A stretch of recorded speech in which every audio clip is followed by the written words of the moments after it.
right. And there we are. Welcome, everybody. Let me pull this in a little tighter. There we go. There we go. Like that. Like that. Okay. Let me pull up some tunes. Start with the music, right? That's the most important thing. Gotta have the tunage going for sure. Not that one, that's the wrong one. That's the wrong one. How y'all doing? Give it a few minutes while everybody trickles in. Welcome to another live edition, making you a bartending pro. My name's Jason. My man Shake moderating on this Tuesday, June 23rd, 2020 Bartending Pro live stream. So usually on these things we talk about bartending, although we don't have to. We can talk about whatever you like, but generally it focuses around bartending. No agenda. Has more to do with just an open format question and answer. Am I gonna fuck this up by going to this thing? Yes, I will. So I'm trying to pull up the chat board here. So you guys ask questions, I answer, and that's basically the way it goes. So we're almost there. Yo, what up, Shake? How it do, man? How you doing? How it do? What it do? How you doing? Something like that. Let's see here. Kids, ready or not, here I come. We got a little 90s hip hop. 90s hip hop going on. You know what I mean? Because that's always a good one. Okay, let me get over here to these comments so I can see them from you guys. Otherwise, I'm trying to. We doing it. Cheers, y'all. Okay, let's see here. La di da da, da di da da. You can't hide.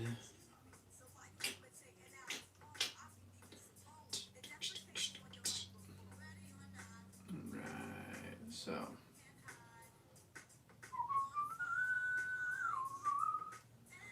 right, there we go. Gotcha. I got y'all. Mondre Zachary, what up? Takata, hello. Eric Blake, Shake. Welcome to the live stream, everybody. Apply it to another 3 bars a day. Shake's out there doing it. Good man, Shake. That's awesome. Good to hear from you. Good to hear that you are out there kicking ass. Oh, we're going to leave that like that. Let me see if I can turn this down a little bit. There we go. Yeah, because there's a lot of opportunity right now. There's a lot of opportunity for you guys because there are certain people that are not going to come back to this industry after they've been laid off from the coronavirus. So now is a good time to go out and knock on doors, shake some hands, get to know some new managers, owners, faces of people that could possibly give you a job, right?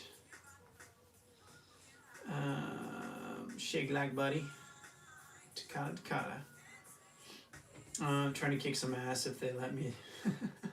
For sure, Shake. It'll happen, man. It's coming. It's coming. How the rest of you guys doing? Hopefully you're staying safe and healthy out there in this crazy coronavirus world. I thought we were kind of coming through it. Now there's places blowing back up again. What the hell, man? What the hell? Fucking coronavirus is right. Takata. Just taking everything and flipping it upside down.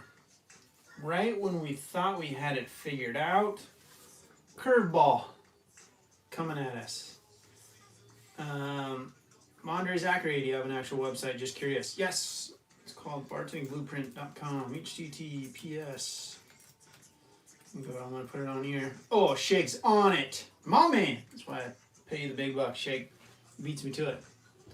And when I say big bucks, I mean high fives. So, yes, Andre Zachary, that is the associated website to this YouTube channel. The professional training on there is free. So, that is my gift to you guys that I put out there for free when all this coronavirus stuff started, and will help you with getting going. All right, drop this down a little bit. This thing's a little bit hot. Change the lighting here a little bit. Stick with me. Stick with me. We're gonna get it there. There we go. Like that. Then we'll turn this one up a little bit over here. Then we'll bounce it out. There we go. Cool. Sweet. So what else is going on in the world? Anybody else get a job? Get fired from a job? Hopefully not. See something in a bar that was crazy you want to talk about? I know the availability of bar interactions in different establishments at the moment is limited, depending on where you live. So again, this whole thing is still just turned upside down. It's really hard to kind of have a normal conversation about all this stuff when life right now is anything but normal. Terry, let's see, Stogdill? I like fucking up names. If you're a new viewer here, one of the things I love to do on the live stream is just butcher names.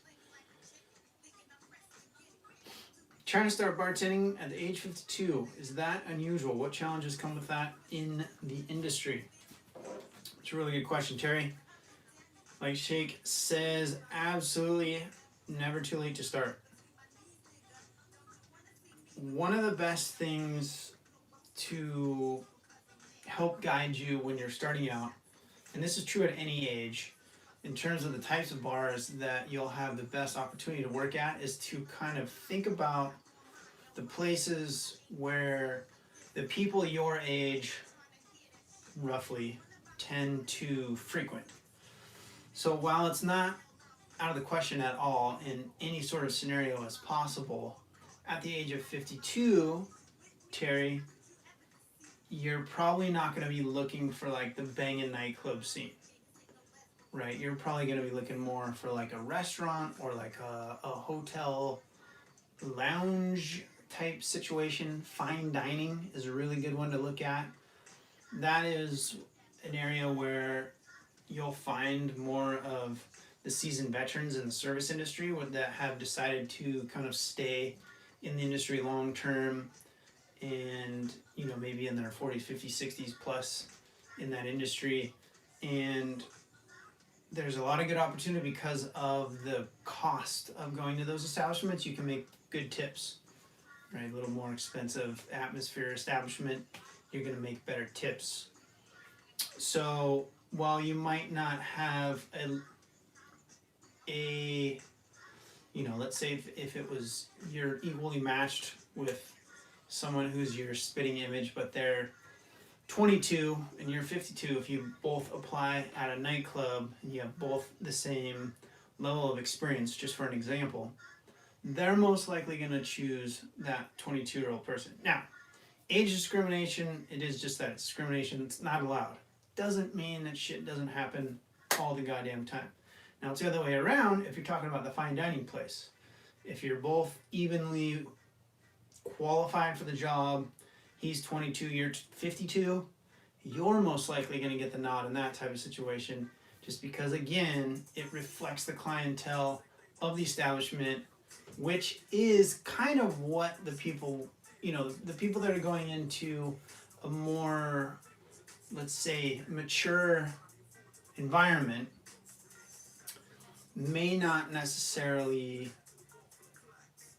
feel like they have a whole lot in common with someone that's in their early 20s, as opposed to if they're in their 50s, 60s plus, they can relate to someone who's in that same category of their life. So, long-winded version to think about that, right? And there's plenty of opportunities, obviously, for you to go in. This is not a young man or woman's only game by any means.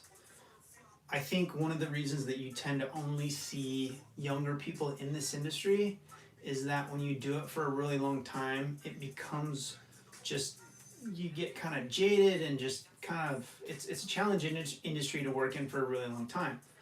Now, that doesn't mean that you can't come in later in life and just be fresh and new eyes and with some new experiences and just totally love it. Or be in it for 30, 40 plus years and totally love it, right?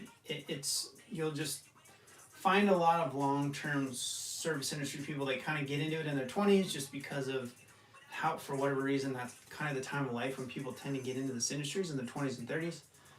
And while it's a great way to make a living, there is a lot of opportunity in some regards in terms of flexibility and your schedule and how you may be able to take time off and work seasonally.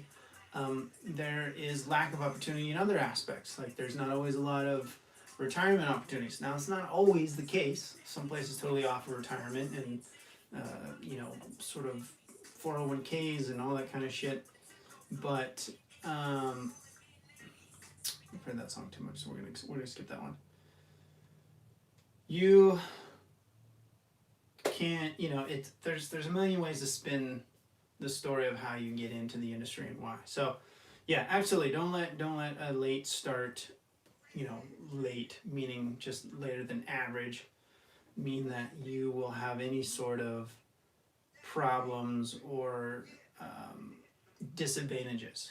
In some types of bars, you might not receive as high of consideration, but in other style of bars and establishments, you will receive higher consideration just because of your age and life and your acquired maturity and experience will be desired in those types of situations.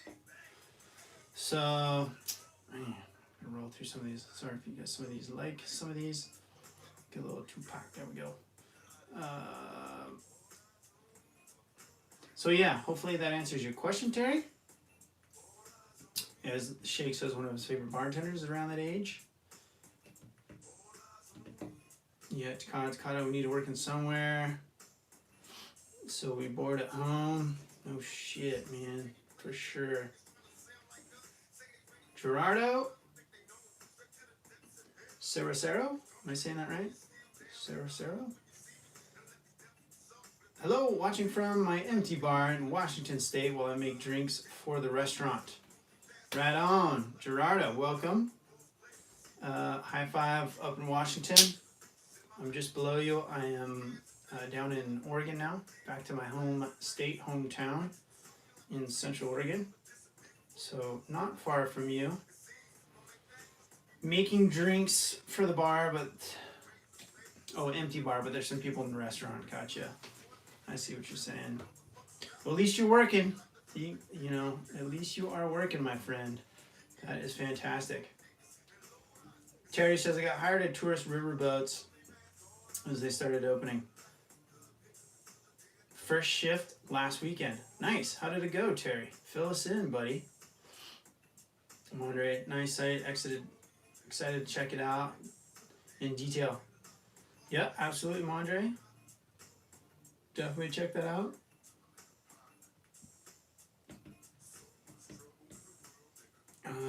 Offering complete course for free. Yeah, so on that course, Andre, I used to have a payment gateway to the professional training on that website, and I removed that when coronavirus kicked in. So those of you that are watching that haven't checked it out, make sure you go to Bartending Blueprint, www.bartendingblueprint.com, and you can sign up for that course for free. It's basically all these videos with some longer versions of some of these videos and a couple little extra things here and there, but just sort of organized and packaged into a training program.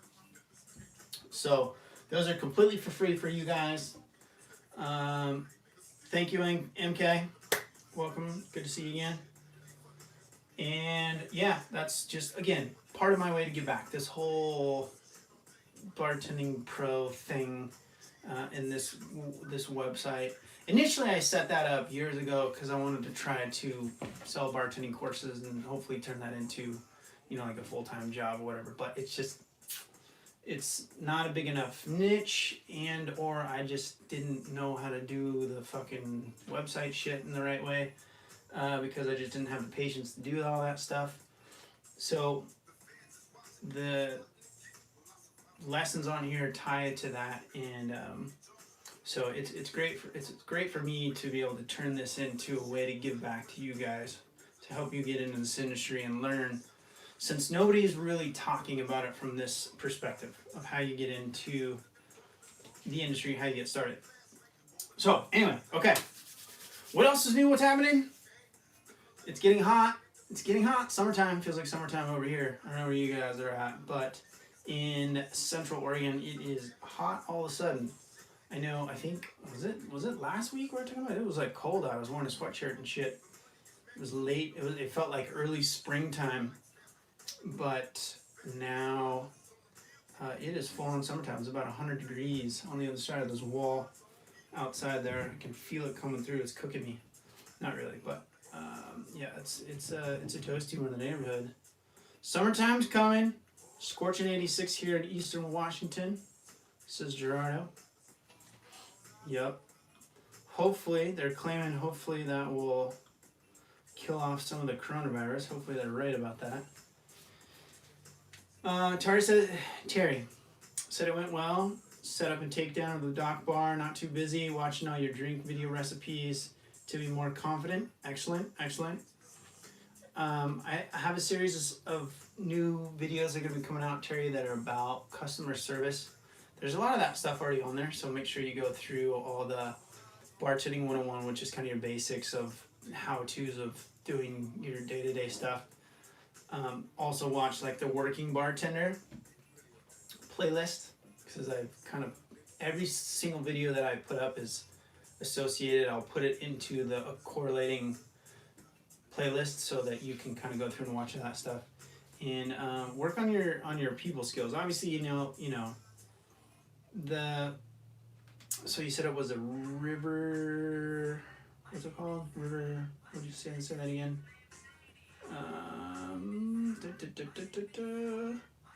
Riverboat. So I'm assuming it's like a tourist riverboat. So it's maybe a little bit of a unique situation where you don't have people kind of hanging out at your bar, or do you? I would assume people are kind of coming up and getting a drink, then going back out to the rail of the boat or whatever and taking in the scenery. So there's a little bit of a different situation in terms of like your customer interactions, probably not the same as like a regular bar, I'm guessing. Correct. Okay, cool. So that's the type of thing where it would be in your best interest to kind of come up with some unique things that are going to allow you to kind of interact with people. Silly stuff, jokes, a couple little basic magic tricks will go a long way in a situation like that. So get 2 or 3 good jokes to have in your pocket. If you can learn a couple basic 1 or 2 magic tricks, then that type of shit sounds kitschy and weird, but people love that stuff from bartenders. And that type of a situation is one where you can kind of, you know, get people talking about you on the boat. It's like, oh yeah, this guy's hilarious. He did this cool magic trick or whatever, you know. Told me this awesome joke. So, but remember that all in all, you're making drinks for people, but it's about a customer experience in the whole, that's basically what bartending is. Like, it's about facilitating a good time for people. So think about how you can do more than just make them a drink when they're coming up to the bar. Even if you can just get them for a couple of back and forth banter. Work on your questioning, not questioning like grilling, but work on your just kind of basic bringing up general chit chat conversation with people, like, how you doing? Where are you from? Where do you work? All that type of stuff. Because when people start talking about themselves and they feel listened to, it fires off all sorts of pleasure centers in our brains when we're talking about ourselves. So it's a great way to build some relationships, even if just in the moment, and practice your kind of your people skills for when you get to another bar and you have more time to do that. More. Sarah, all right, nailed it. Got it. Sometimes I get it right. Gerardo got his name right.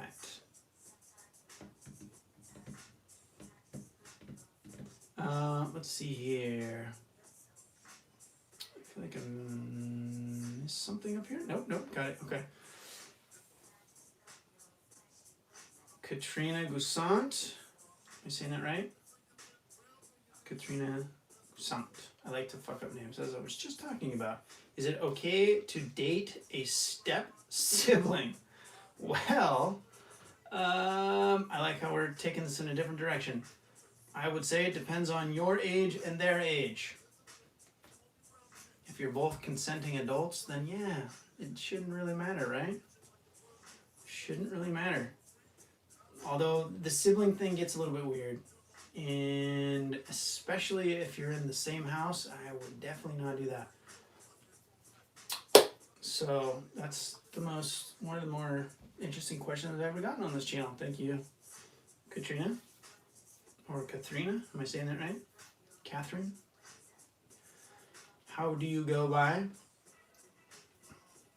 But yeah, adults can do whatever the hell they want. And it's really not weird as long as you're not any closer than like blood cousins. And even in some countries, cousins is quite normal. So it's really just kind of the mom, dad, direct siblings that's you're going to get into some weird genetic shit. But anyway, that is not what we talk about on this channel, but good to know. Keep us posted. Let us know how it goes. Terry says, yeah, I was very nervous. Sure looked out like a deer in the... I'm sure I look like a deer in the headlights when someone would come up here. I have to make sure I'm not like that. Yeah, one of the things, Terry, and it's you know, obviously easier said than done for someone who's done it, who's worked in the industry for a long time, but I mean, you really just got to try to think of them as a friend. And the nervous thing, right? So that's kind of that's sort of the focus of the stuff that the direction I want to take this channel, because I don't think that is necessarily from the fear of you not knowing a drink, right? And maybe it is. Maybe it's just people think that people are going to throw all these weird random drinks at you and you're not going to know it and you're going to get fired on the spot. It's not the case.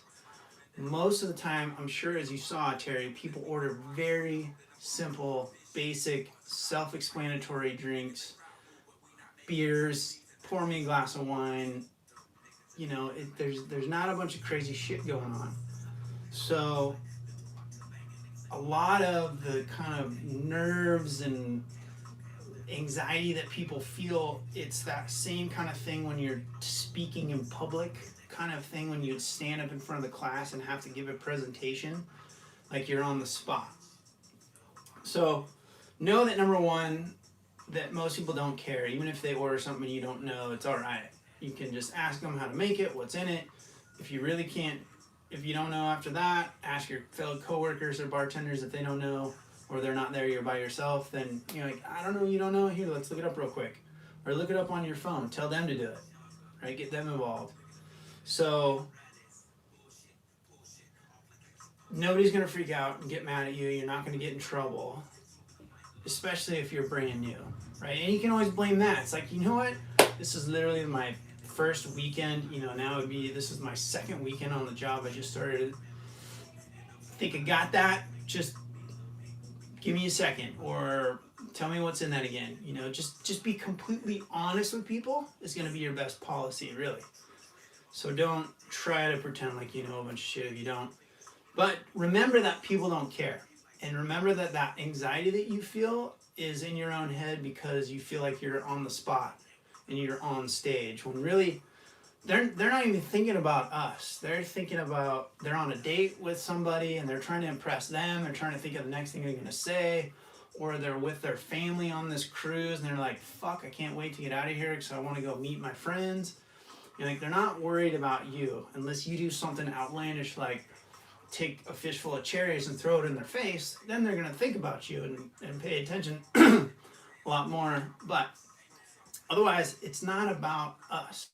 It's just about them and where they're at. So cruising on the river on a riverboat, they're just chilling, right? They're just enjoying a lazy afternoon. So no need to get flustered or freaked out or anything. And take your time, right? It's good to work on being efficient as much as you can. And usually that just means trying to use, you know, kind of both hands for stuff as much as you can. But don't worry about fucking anything up or, you know, pissing anybody off. You're gonna be all right. So just enjoy it, cruise, take your time, breathe, and you'll be all good. Okay, let's see here. Whoop, screen froze. What do we got here? Next, we got here. On the other side. Okay, we got that one. Katrina says, serious question. How do you be like bartender in a loud establishment? Welcome, Terry. Where you can't make small talk. So, that's a good question. So, are you talking about, is it loud and busy or just loud? Right? Because there's always a way. If you can't make small talk, then it basically, and it sounds like in a situation like that, you're getting more into busy bars. And once you start moving from kind of your basic entry-level stuff into busier establishments, which could be right out of the gates, depending on the job that you get, it becomes more about kind of your efficiency of motion and how fast you can go. So if you're in a really busy place that is loud and crazy and chaotic, you're obviously not going to be chit-chatting with people. And you shouldn't be, right? If you're 4 people deep, you should not be standing there making small talk with somebody. You should be busting your ass, going as fast as you can, because the faster we go in those environments, the more money we make. So I have one of my oldest, actually one of the first videos I ever shot. Apologize for the audio, video, and the poor quality of them. But how to stay calm on busy Friday, Saturday night shifts. So Shake, if you could grab the link to that classic. And Katrina can, am I saying her name right? I don't know, hopefully I'm saying it right. If she can watch that. Loud music. So if it's more like a live music establishment, is it super busy or is it just loud? If it's just loud, there's not a whole lot you can do other than smile and just be quick with stuff. I mean, a lot of times being a good bartender, if you can't interact with people, you know, do cool things like give people high fives and shit. I know we're in this weird time in history where we're not supposed to touch anybody and shit. So maybe just give them a little fist bump or something, or, you know, whatever. But just being cool in terms of like smiling, that's kind of the only thing you can do, unless you have the ability to like buy somebody a drink for some reason, is always gonna make someone a fan of yours. So there's also the reality that sometimes, depending on the environment, you're not gonna be able to do all facets, or you know, every bar is a little bit different. So if you go into a place that's super busy, obviously you can't work on your chit chat and people skills, but you don't really need to. You need to work on your efficiency of motion. If you go into a place that's really loud, then just make sure that you're smiling and you're always paying attention to people in front of you, right? Don't be tucked back on the back bar, texting your friends and scrolling through Instagram or anything. Just be present in what's going on. Ask people how's the show, even if you can't really hear them. Just asking people general questions is good. And that's kind of like, if you don't have that element of interaction with a customer, it's really hard for anyone to gain that rapport, which is what is going to make them like you. Does that make sense? So if you don't have a lot of interaction with somebody, it's basically impossible for you to build up some sort of like rapport where they like you, unless they just think you're cute, right? Then again, that comes back to just smiling is going to make that more appealing and improve that as well. So I think just being a positive, attentive, smiling, and quick, efficient bartender, that's basically all you can do in that situation. So yeah, and if you can buy people drinks for those that you want to impress, I guess. All right, hopefully that answers your question. Got a little Tupac. Cheers, everybody. How you doing? I'm on the water right now. It has been hot here today, so I'm trying to hydrate. All right, stay hydrated. What else is going on out there in the world, everybody? You guys staying good? Remember, if we wind down, we don't have a lot of action going on in these, we can pull the plug a little bit early. So we will keep rolling along. One of the things I've been telling you guys a lot on these live streams is make sure that you're out there knocking on doors during these times, because now is a great time to find a spot that's going to open up from people that don't come back. Don't worry about focusing on the drinks so much. Remember that this is about the personal experience most of the time, unless you're like Katrina and you're in a place that's really loud. But it's still about the customer experience, and so just being prompt and taking care of them quickly and smiling, doing your best you can. Gerardo says, what's the best way to cut a customer off without making them hate your guts? So I've got another video about that. Shake when you grab the link to how to cut off bitchy customers. I forget if I'd say it in that video, because I might have this is one of those ones that I've kind of thought through a bunch of times after the fact and sort of didn't really figure this one out until the very end of my bartending career. What I used to kind of do was blame the managers, right? Be like, hey man, sorry, but my manager said I gotta cut you off. I can't give you any more. And that one kind of works, especially if you're just gonna pass the buck. It's also, if you're gonna do that, make sure you tell the manager ahead of time so that they're aware of the situation. Be like, hey, this person's gonna be done, or at least tell your other bartender, or try to have someone forewarned that you're gonna cut somebody off. You don't have to, but it just, in case it escalates or they're not happy about the fact that they're getting cut off, which shockingly is quite often, you'll just have somebody to back you up. Even better than that, than throwing the manager under the bus. What I started to do the last couple of years that I found worked fantastic is you can usually see it coming down the tracks, right? Unless someone's on opiates and pill popping weirdo and they all of a sudden have one beer and they're smashed from like totally sober, take a bunch of opiates, drink a beer, and now you're fucking hammered type of scenario. Usually you can see this coming where people are having drinks and they're slowly, getting drunker and more drunk and more drunk and more drunk and drunker. So you can tell when you're going to get close and it's coming that you're going to have to cut this person off. And what I started to do is I would preemptively tell them on the drink before I would cut them off. They're like, hey man, this is the last one I can give you. And we're gonna have to slow your roll for a little while.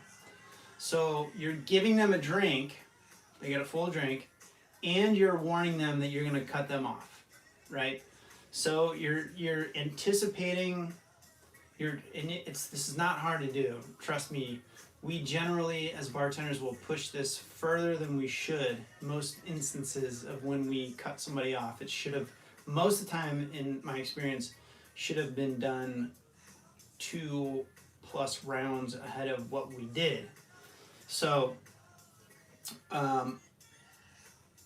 what you do is the drink before you would cut them off, right? So if this is the one before and this is the last one, when you give them this one, because we're not going to give them the last one because they're cut off, right? When you give them this one, you're like, here you go, but we're going to have to slow your roll for a while, so this is the last one I can give you for a while. And now they got a drink. They know they're going to be cut off. You don't, because what happens when people aren't really aware and all of a sudden they go try to order a drink and you're like, sorry man, you're done. I can't give you any more. It's very abrupt, especially to a drunken mind that's not thinking clearly.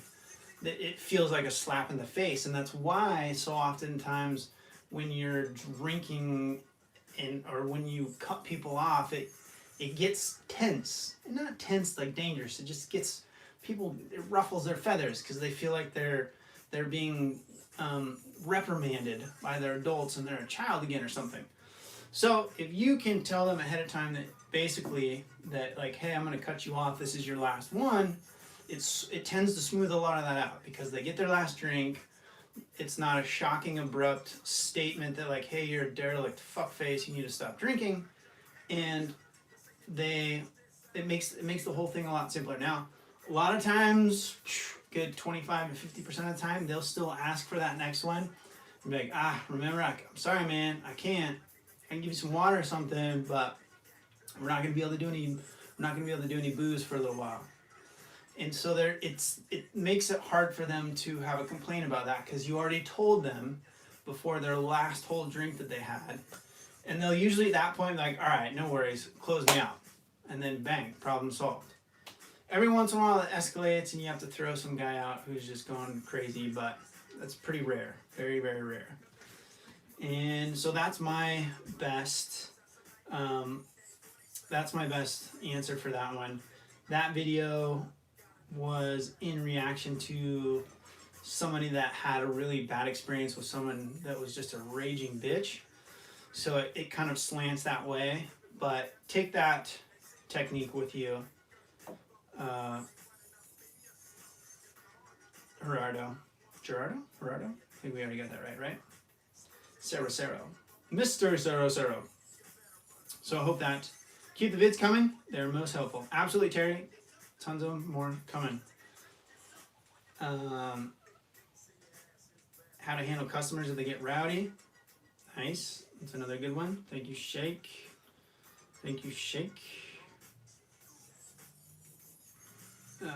Let's see here. Yeah. So that's the more recent one. The cutting people off. That's the older one. So here we go. Tab, what up? Had a woman come in and get slammed on 2 margaritas. Later, she told me she was she pre-gamed in the car before coming up to me. Yeah, it happens all the time. Like Shake says, happens. Not much you can do about after the fact. Some people can pull off sober pretty well, but if you slam a shooter or two right before walking in, it will compound for sure if they're doing that. And there's always those instances where it's going to be a scenario where you can't see it coming and you don't have an opportunity to pre-cut them off. And that's where I go back to my old one. And usually you just be like, you know what, I'm sorry, man. I'm not going to be able to give you any for a little while. And you just kind of tell them like that. It's like, sorry, man, I can't give you any for a little while. And if they say why, it's like, well, because I'm not allowed to overserve you. If you want to, this is where you can throw the managers on the bus. Like the manager told me I gotta cut you off, so sorry, dude.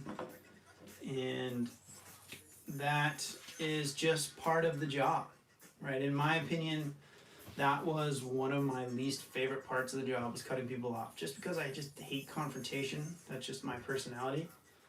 So that's why I think that if you have an ability to catch it and tell them before you cut them off, that's the best way to go. And as you do this, you get really good at picking it up.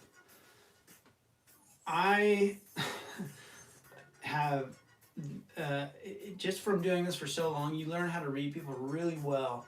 You'll learn how to tell people that you don't even know, that you've never met, walk up to your bar and order drinks from you, and you won't say this to their face, but you can be like, dude, you did way too many drugs before you came in here. I don't even know you, and I can tell you did way too many drugs. because they're just, eyes are like, bing, you know, they're just, and it's hilarious because they think they're all sneaky. So if you're ever out partying, if you know what I mean, your bartender knows. We can read you like a book, motherfuckers. So after you do this for a while, you get really good at that. Like, I can tell pretty damn well when people are out of their heads, and can tell pretty damn well what is putting them there. What sort of extracurricular performance enhancing drugs they may be on. Because that's kind of part of the dark side of this industry, is you are around debauchery of the darkest kind, for sure. Now, it depends on where you work, right? You might be at a wholesome, very nice, family-oriented place and you don't see a lot of that. But as you get into the more liberal drinking, not liberal like political, liberal like is in high amounts of drinking and partying establishments and late night party establishments, you start to get more of that element wrapped in. So you got to be okay with seeing that from your customers, from your coworkers, hopefully not from yourself, just because that's a very slippery slope. I highly recommend you stay away from any of that stuff, because it's real easy for that to become just something you do every shift, and then all of a sudden you got a serious problem on your hands.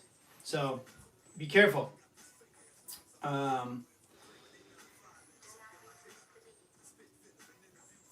Gerardo, yeah, thanks, great advice. I have a few regulars that cut it close once in a while.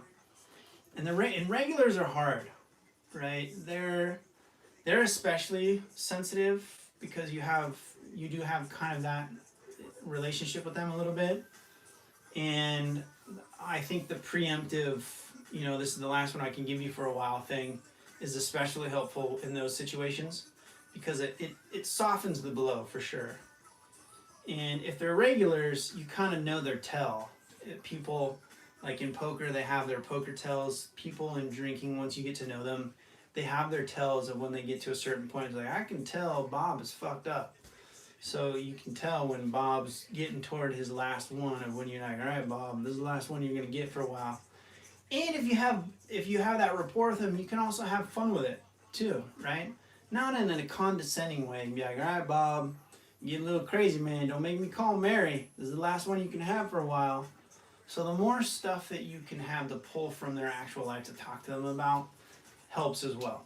And that'll just come down to time behind the bar in front of your locals. Having conversations with them. Terry, helped to actually see them being made. You talking about drinks, Terry?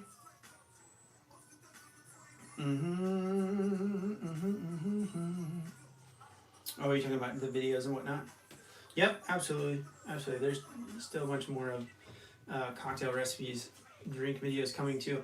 But the thing with the drink recipes, since Terry brought this up, there's so many out there.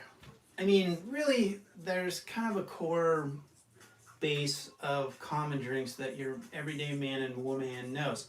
You gotta remember that the general public doesn't know a bunch of crazy drinks. They have their basic preference of, I'm a martini person, I'm a bourbon person, I like wine, I like beer. But there's not a lot of people that get into weird, wacky cocktails. Really the most kind of jumping around of ingredients and sort of memorization of changing cocktail, if you want to call them that, trends, is kind of in the shooters, you know, shots and shooters that sort of change in what's popular with the kids. What are all the kids drinking in the nightclubs? So that stuff's a little more variable. But again, you're not going to be, and you could, right? But most likely you're not going to be into an establishment like that right out of the gate. You're going to have time to work into this industry, get some experience. You don't have to worry about that stuff right off the bat. Now, you get them here and there and just kind of ask somebody what's in it, or ask them what's in it if you don't know what's in it. Not a big deal. The big thing to remember is this: if you don't know, it's not a big deal, right? You're not going to get in trouble. You're not going to get fired. Just ask them what's in it. Or if they don't know, ask your coworker what's in it. If they don't know, walk around the corner and ask Google what's in it, because Google will know.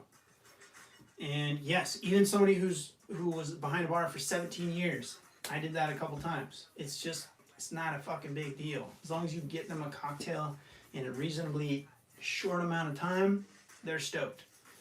So with drinks, there's so many out there beyond just like, you know, if you look at the drink books, the drink recipe books that people love to have on their bar, or they love to sell on Amazon, that have like 1,001 cocktail recipes. Like, great, you're never gonna make most of those. Most of the like unique cocktail recipes are gonna be on a menu that you're gonna see and be able to have ahead of time and practice and memorize. Otherwise, remember, regular Joe Schmo doesn't really know a bunch of crazy drinks.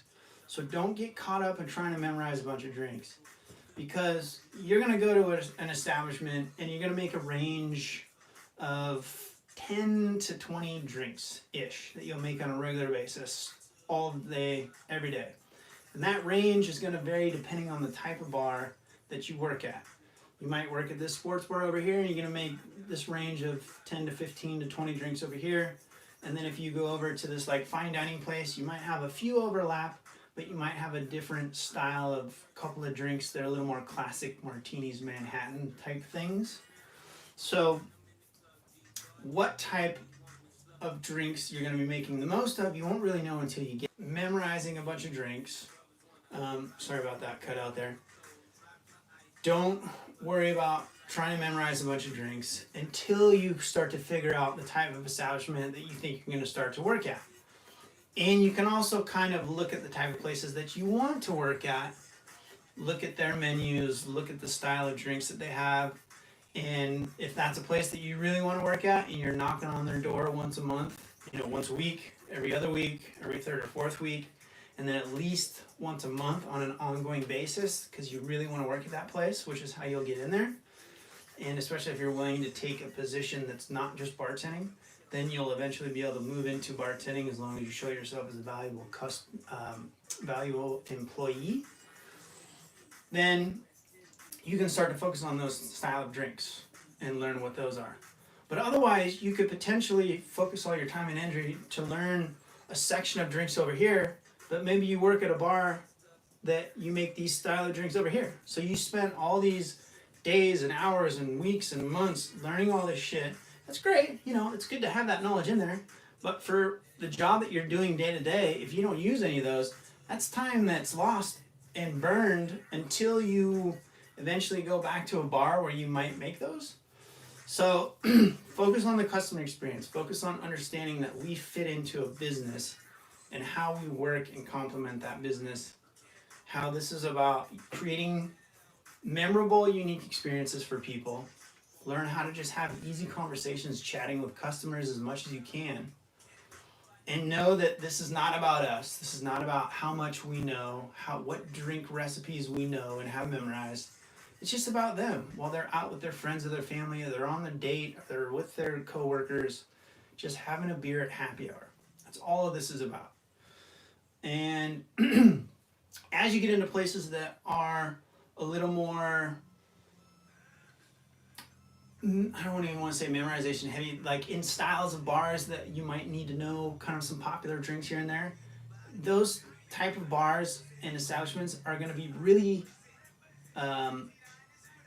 competitive to get into, and are likely not going to be the first bars that you're going to work at right out of the gate, which is generally what I'm talking about for you guys. This is a channel largely about how to get started in this industry and get in and start doing your thing. Because once you get in and start working, you're going to figure this out, right? You're going to go, oh, fuck, this is simple. This is really easy shit. I like working with this type of person or this type of establishment. I'm going to go that direction. And you're going to have it figured out, right?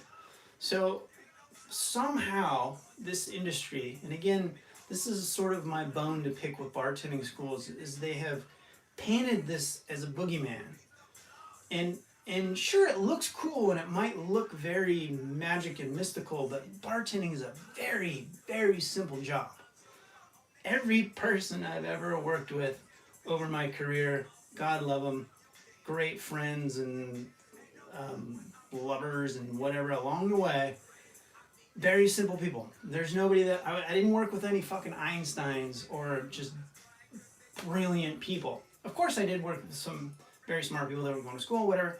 My point is that there wasn't anybody that was like a bartender that was just like this brilliant genius that was like the best bartender ever. As I've told on this channel and on these live streams before, the best bartender I knew actually was a terrible bartender in terms of like his like drink making was horrible. His ingredient knowledge and recipe knowledge, ratios and like how much of what was fucking horrible. But he was hands down the best bartender I ever knew and had the most loyal following of locals of anyone I ever worked with. And it was because he was an insane personality. He just was a really fun guy who laughed a lot, that was kind of outgoing and it was easy to talk to, right? That was the best bartender I ever worked with in my 17 years behind the bar. So don't get caught up in all the drinks and stuff, guys. And I'm not picking on Larry or Terry, sorry, or anybody, but it's just a really, really, really common thing that despite me preaching this from the mountaintops for all these years, it's just the boogeyman is still there. So it's really common. Everybody thinks it's the same answer, but really it's just making it about the people and making yourself fluent in the ability to have a casual conversation with anybody. Which, if you're not good at that, a trick in the meantime while you're figuring it out, which will just require repetition and doing it over and over, and you'll figure out your own style. Don't force it, right? Just try to be natural, because if you come off on this weird, contrived way, it comes across as weird and fake. If you're trying to be professional, that's fine, but don't try to create some weird fake personality, because eventually it'll wear off. But just talk to them like they're your best friends, right? Just try to treat them like they're your friends and talk to them like you would talk to your friends. Because that's going to come across as the most authentic, and that's what's going to want people to come hang out and talk to you more. Okay. Holy shit, it's almost 7:30, so we're going to do last call for questions. I'm going to try to get through these, and then we'll bang these out and get you guys out of here on time. Let's see, where were we? Okay, we got through that one. Cutting customers off. I had a woman come in who was pre-gaming. Gerardo, great advice. Thank you, sir. Regulars, yep. Okay. Tav. Okay, sorry. Leave you guys hanging there. Have you ran inventory in your bar? How often did you do it? Weekly? How often would you switch out your spirit brands? We ran... So the last bar that I worked at for the last 8 years, where I was the head bartender / bar manager, we initially were doing it weekly, and then because of just poor accounting and basically a rampant sampling problem with the staff, aka everybody was drinking while they were working, and also excessive just pouring the house away problems, we started doing inventory daily. So I would say at the very least weekly. If you're worried about keeping a tight count on your inventory, I would do it every day. How often will we switch out brands? We had kind of our staple that we always carried for years. The main tequila, all the main. So all your main vodkas, tequilas, whiskeys, bourbons, whatever. That stuff was all the same. And then we had a few fringe things that would kind of change. And it depends on the establishment that you're in. Ours was like a Mexican themed place, so we had a shitload of tequilas. That was our widest selection. And the other stuff, it was a couple of the basics. You know, it had a well or two, a call or two, a top shelf or two of most of the categories. If it was worth it, we got a good deal. Maybe we'd carry some like an ultra premium top shelf option. But the only time we'd really move or change stuff is if it wasn't selling, right? Because most of the brands and liquors and alcohols that sell are well established. So this is one of those things of like, don't try to reinvent the wheel. Think about what your customer comes in for already.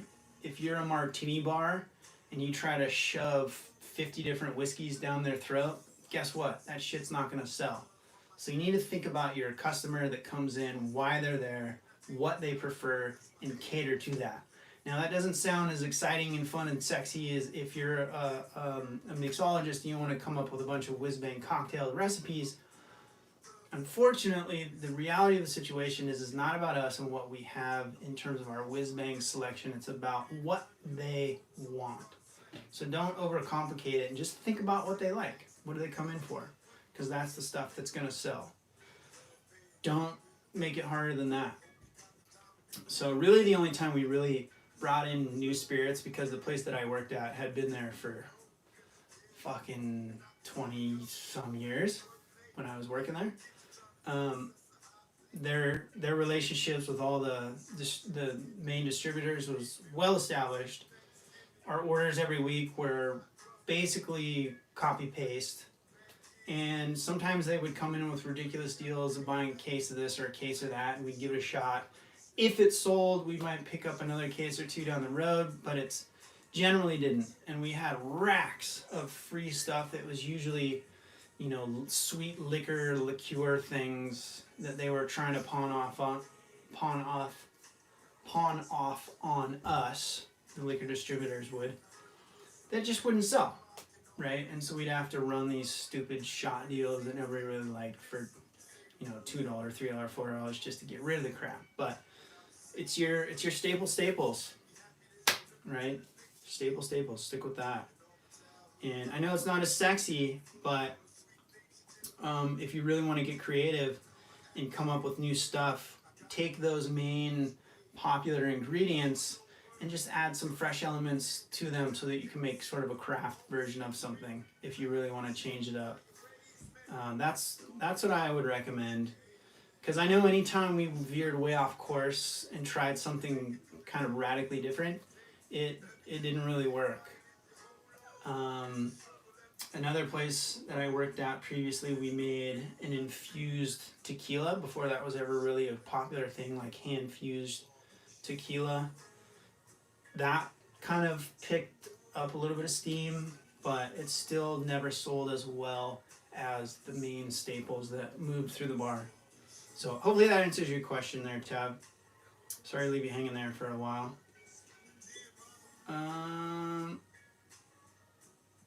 Yeah, Herrera says, margarita daiquiri well drinks are 98% of what I make. Yep, exactly. So it's simple stuff. I know this industry, people in this industry, channels that are sponsored by alcohol companies and distributor companies that have massive budgets and crazy crews making all their pretty drink videos want you to believe that all this crazy shit is really popular. But the reality is most bartending is very basic. Most bartending we do is very basic. Doesn't mean it's not fun as hell, right? Take that with you and know that that will reduce the stress factor, that this isn't rocket science. This is going to be pretty simple stuff. And so it's pretty much just about the interaction with the human element. That's really the part that you got to get dialed in. Shake says made a lot of Long Island's. I can't talk tonight. Lit Tuesday deal was $3.11. Damn, fireball shots. A few Mai Tai house specialty drinks, right? Most of the specialty drinks are on your house menu, so you'll be able to see them and study them. MK says personal bar goal is neighborhood dive bar like Holy Ground in New Orleans. I love dive bars. You know, I mean, as much as they can be depressing and dark and dingy, it's a fun environment. The drinks aren't usually crazy. You have a great consistent clientele because your dive bar customer is usually a problem drinker, which sounds horrible to say, but like for us, that's a lot of times who your loyal locals are, is just people with drinking problems. So if you have a dive bar where people are coming in all the time, all times of the day, starting early, then that's a great consistent bar to work in. That's not our job to be there to judge people. It's to help make them a delicious, tasty beverage. They come for the drinks, but they stay for the vibes. That's right. Okay. 100%. Basic drinks, but friendly bartenders. 100% of the time says MK. Absolutely. Tab, someone in my bar ordered 3 bottles of dry vermouth. What? We rarely make martinis. Any ideas what to do with this? See if you can send it back and get a credit from your distributor, because if you don't ever make martinis, 30 bottles of dry vermouth is going to take you fucking 20 years to go through, literally. So I would try to send it back, and usually you can. Usually you can make swap deals with the distributors, and we worked with all the main. They're the same distributors, you know, the Marksteins. What are the other big ones I'm blinking right now? Constellation. You know, there's 3 or 4 big boys. They're all the same ones, basically, in every country. Well, not every country, every state in the United States. I think a lot of them are in a lot of other countries too, but he might have done it out of spite. He quit a week later. That very well could have been. Somebody's like, fuck these guys, I'm going to order 30 bottles. And order like 5 cases of dry vermouth and walk the fuck out. Yeah, try to send them back, Tab. Calvin, how can you convince managers to make specials to move the products that normally don't move? So, Calvin, kind of like that last long rant I just did about not overcomplicating this. And that's kind of your argument right there. It's like, see the stuff that sits over here that doesn't move? Let me try to make some cool whiz-bang shot drink cocktail things so that we can move it out of here and turn that liquor that's just sitting there into dollars. Now, the trick is that you're usually going to have to sell it for pennies to get rid of it, right? So you may have to just kind of wash. Don't try to make a shitload of money on it. Like, make them specials, like deal cheap specials, unless they're legit ingredients that you can make good real cocktails with. But again, if they're cocktails that are not in the normal style of what your people are there for, they're not going to sell anyway. So you also have to overlay on top of that. Just because it's a cheap drink, it doesn't mean it's going to sell either. So you still have to kind of keep in mind why people are in your bar and what they're going to be buying. So I would just say that's your argument, is see the stuff sitting over here that's not moving. Let me try to make some cool drink specials and see if we can get rid of that. Because the manager and the owner, they don't want liquor sitting there. They want it pouring down people's throats, because that's when they're making money.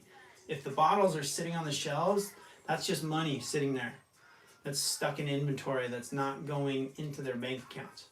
So I'm fairly certain, and if you took that to a manager and said, hey, I have an inventory that's not moving, I want to try to do something so we can move it, and they don't believe you or trust you or they don't like that idea, then that's a terrible manager. So sometimes that's the case, and sometimes a manager may not realize it, but they're not trying to bring the ship down, but they will subconsciously do things that actually hurt the business. And that type of instance would be a perfect example. So just try to tell them you're going to try to help them move it. Had a manager that was willing to work and encouraged me to come up with deals, but he left 2 weeks after I was hired. New guy was an ass. He didn't want me to. I had a manager like that. That's why I was asked. All right, cool. Well, we're going to cut it off there, guys. Thank you for showing up. This has been another live edition of Making You Bartending Pro. My name is Jason. My man Shake, they're moderating. Thank you, Shake. Make sure you follow us at Bartending Pro and all the social media stuff. Specifically just Instagram and here on YouTube are really only the main ones that I'm on. Shake is helping out with that stuff a lot. Thank you, Shake. Make sure to check back in next Tuesday, 6:30 p.m. That is Pacific Daylight Time. 6:30, 7:30, 8:30, 9:30, going across the country, United States. And get out there, knock on doors, start shaking some hands, because that is where it's going to happen for you.